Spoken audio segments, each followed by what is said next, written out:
we recommend using a headphone for our podcast. We also recommend you turn off the light in your room and be alone. It will give you the best experience through the paranormal universe. In the English county Gloucestershire, in the town Watton under Edge nearby Potter's Pond, you'll find an incredibly old inn. It used to be a pub, but in 1968 it was turned into a bed and breakfast by John Humphreys, who died on December 12, 2017, at the age of 89.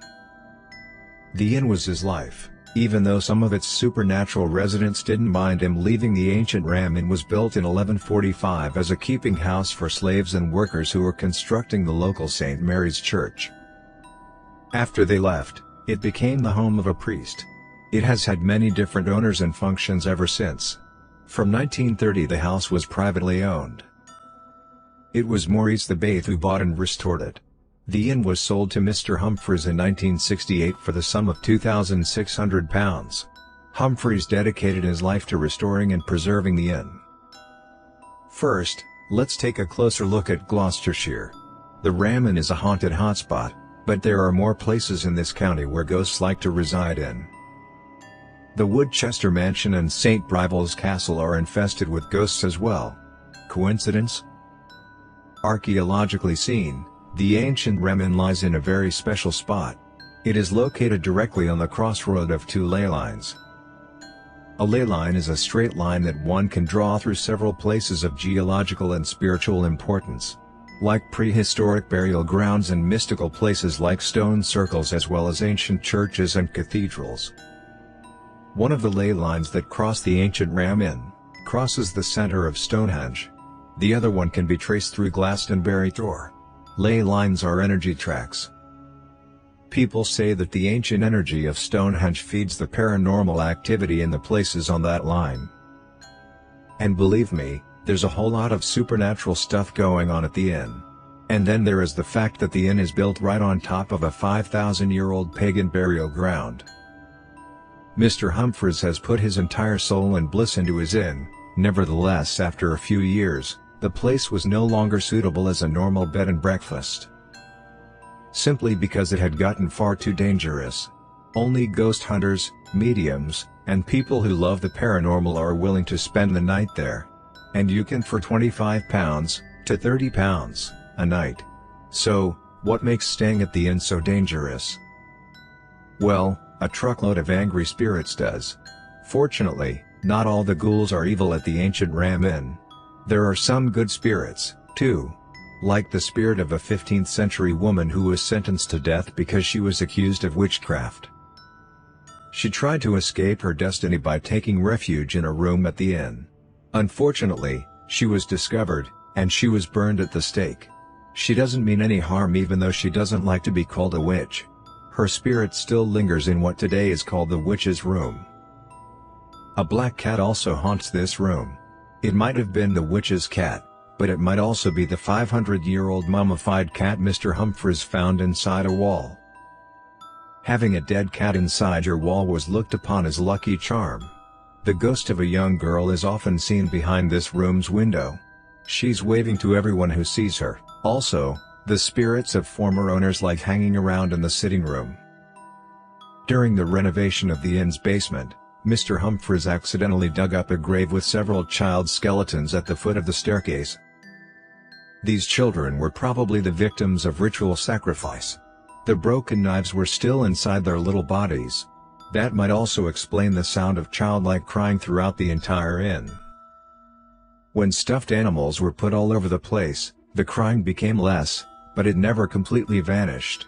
Also, the spirit of a young girl by the name of Rosie has been seen floating through the hallways.